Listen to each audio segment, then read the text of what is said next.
Hello everyone and welcome to HCMI Connects. It's me again, Huizin from HCMI. Coaching in organization or performance coaching is not a new thing, yet still an uncommon practice as not many organizations do it deliberately.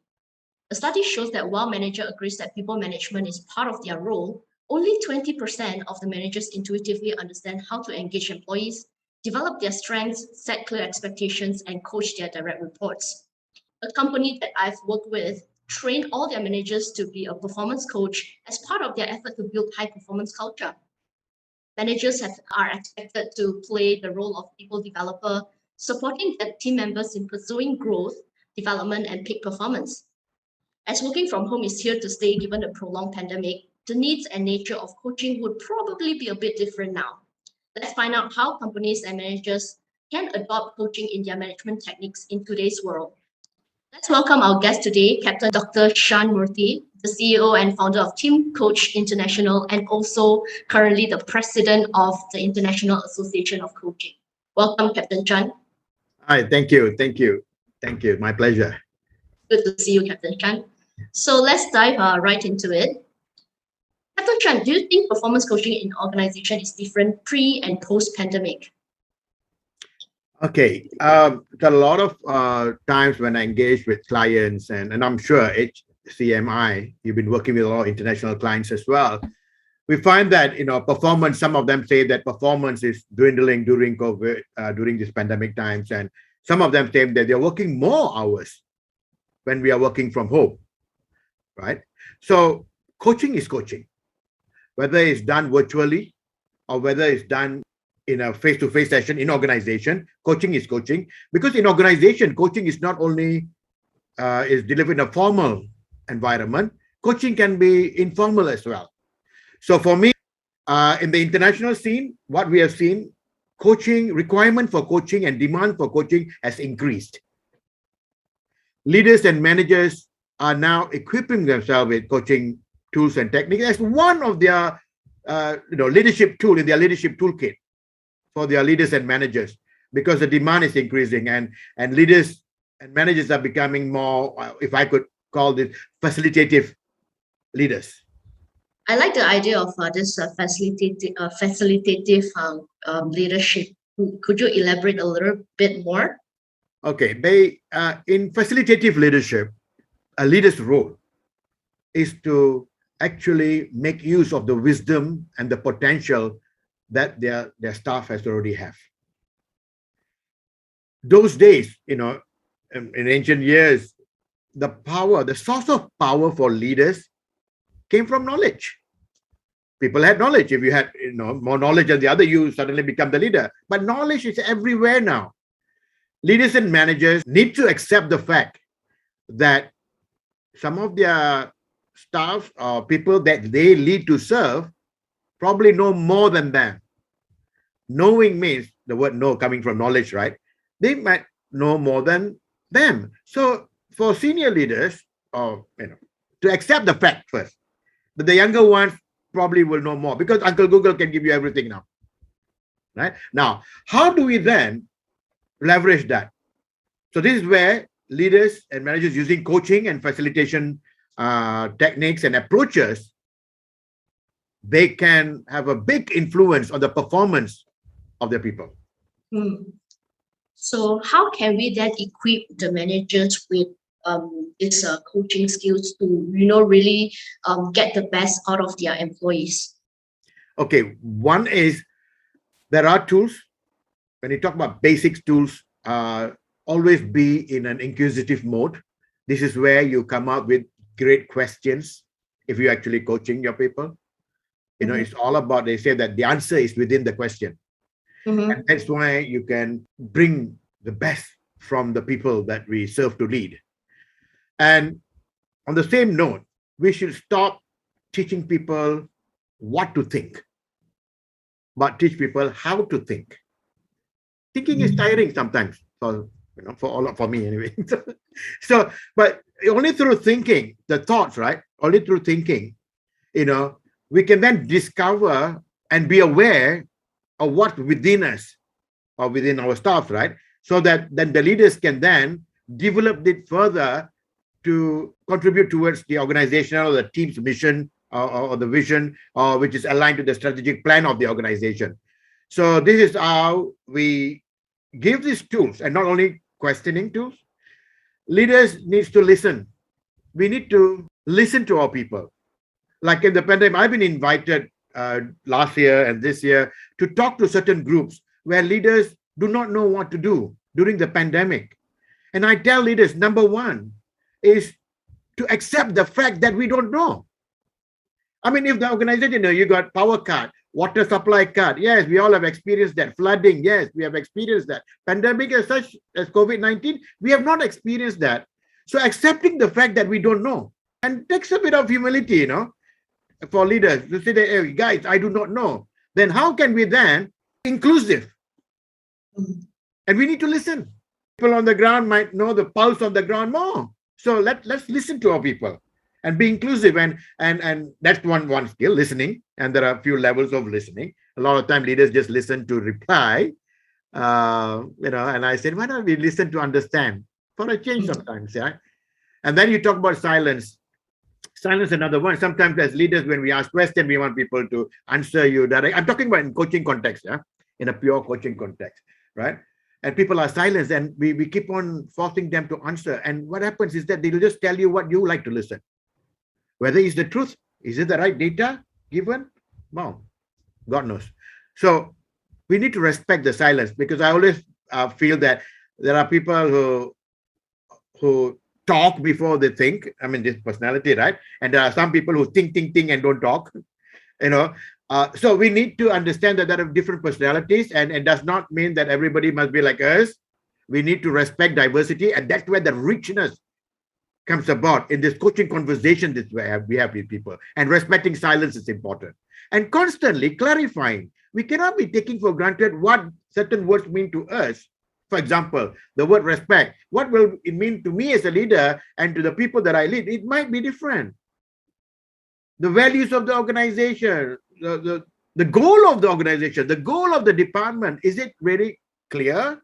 So we need to constantly clarify what they understand and what we understand. And I call this, we all think with pictures, right? Yeah. So the mental picture of the leader, is that the same picture in the people that we lead? We might have a beautiful, colorful picture in our mental screen, but the staff might just have a black and white screen. And we think and assume that everybody understands. And this is where we need to constantly clarify whether they understand, and we are constantly aligned with each other. And that influences performance in organization, whether individual or collective performance in organization. And of course, one of the truths sometimes we forget, we take for granted, is validating our people. Validating even the small things that, small things that they do, which is contributing. And this validation must come from the heart, not for the sake of doing it. And really be specific when we validate. What were the behaviors that were demonstrated that meant well, or that was good? So be specific in our validation, not saying that, oh, you say, no, you did a good job. What is good? What job? So being specific in giving that, it's just like giving constructive feedback or validating. It must be specific. Yeah. So these are some of the tools. And of course, coaching itself is a process. A lot of people have this different understanding of what coaching is. They think coaching and mentoring is the same. No. Of course, leaders and managers need to be mentors and coaches, but coaches are all about enabling that individual to be a better self. It's all about bringing the best out of the person. And Sir John Whitmore say, unleashing the potential. How do you unleash others' potential if you are constantly in a directive mode or giving content mode? And I'm not saying that is wrong. It depends on the context at the time when you actually use coaching. And of course, again, I need to say this, coaching is not for everything. No, as you know, in leadership, there are so many different ways we can lead and develop people, right? So coaching is something that, we can use to enable. So coaching is a process. We don't give content, right? And making the use of their own, what they understand and their potential. So understanding the process and understanding the way of being, I would like to say that the way of being as a coach is not just about the process, it's just not about the doing, but the way of being as a coach and a leader. That improves the competency, can improve the competency of a manager or leader in the context of coaching. Mm.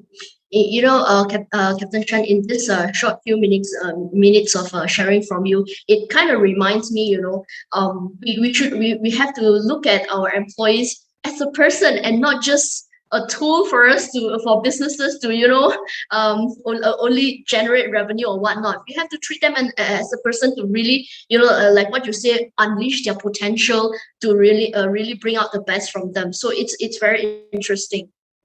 So in your opinion, Captain Shan, what can then organizations do now to build a performance coaching culture in their organization to help the employees to really achieve their potential? Well, again, we need to the organization itself need to define,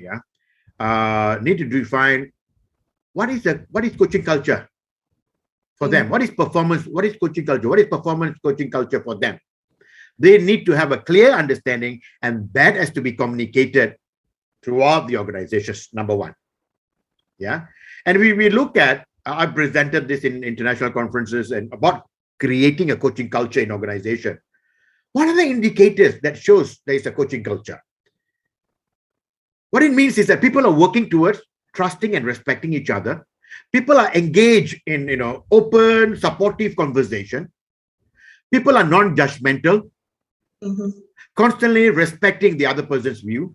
We are constantly sharing our purpose, our clear goals, and we are open to giving, not only receiving but also giving constructive feedback, and having this mindset of possibilities. And using, you're a certified coach yourself, and how we talk about the difference between change and transformation. Transformation, our focus, our point of reference for transformation is the future. Whereas a change, our point of reference is the past. So we need to, if a coaching culture exists, we understand, we respect what has happened in the past, but we need to constantly focus on becoming what we want rather than what we don't want. Because sometimes we do not have it's not within our influence to change the past, but we can sort of focus on the future and focus on what we want. And this I call, if we have a coaching culture, we all will be demonstrating a mindset of possibilities and focusing on a solution. And there'll be common language and things like that. This is what some of the indicators of coaching culture. There's more to it, right? And then if we want that, then there must be a process. Just like any other initiative. I mean, I know HCMI does a lot of process work, a lot of consultation work with your clients, and they have been very successful because I have seen how you all have the process set and really give meaning to the process as well. And I think that what makes HCMI great, right? And I admire the work that you all do and respect all the job that you all do. Just like that, if we want to create a coaching culture, number one, we need to be very clear on the purpose. Why do we need this? And then align our coaching initiative or the program to our strategic business strategy, which you guys are good at, and do that alignment. And then everyone, stick from top to bottom, need to understand what coaching is and why we are doing this. And the buy-in is very, very important. An endorsement from stakeholders, right? And then designing the coaching L&D program, learning and development programs. If I could just say there should be something for the top management and the middle management, let's talk about just 3 tiers and for the rest of the organization. I've experienced only one Fortune 500 who actually, the CEO and COO who are experts, actually went through the same 3-4 month program that you went through, So some organizations say, no, Shan, top management does not have the time to spend. Fine. But there must be a program designed for the top, the middle, and the rest of the organization. Yeah. And then really, really having the secretariat. Secretariat, this does not just belong to the HR department or the L&D department. The secretariat should be represented by people from different departments, because they are the ambassadors for their various departments. So it should be interdepartment, the configuration of the secretariat. If I can call it secretariat, you can call it committee or whatever. Yeah. And then the most important thing is constantly evaluating, celebrating the success, and aligning and realigning if required. So in short, it is these are the things that that we have done, and it must be a process. It cannot be just attend to this program. Okay, let's coach. And no. You first of all clarify designing the learning and development program and conducting it. That is the most easiest part. The most important part is pre-program initiative. I call it pre-program initiative, and the program itself, and post-program initiatives. And this is where organization has got to look at it as a holistic approach rather than short-term intervention. Then, in my opinion anyway, you won't get the whole coaching culture. I think I like the fact that you point out that this shouldn't be just HR's job. It should be all managers and all leaders' job to make that culture happen and also be able to sustain it. Yes. So, Captain Shan, thanks so much for your sharing. So, just before we end our sharing today, what would be that one key takeaway that you'd like to share with our audience here? My experience in training hundreds of coaches and conducting in-house programs, I think coming back to what you said is let's respect our fellow human being. Does not matter which position they are. And recently I wrote an article about we can be in a very high-tech environment. Let's embrace high-tech, important, but don't forget the high touch. That would be my thoughts on leading in the future. It's very insightful and impactful sharing from you, Captain Shan, and I totally agree with you. So thank you again for sharing with us. And I think this conversation has really reinforced the importance of looking at people as a human being, right? So thank you again for joining us today. And for those in front of the screen, thank you for tuning in. Feel free to reach out to us through our website or email if you want to have a conversation about performance coaching for your organization or for your managers. Till next time, take care and stay safe. Thank you.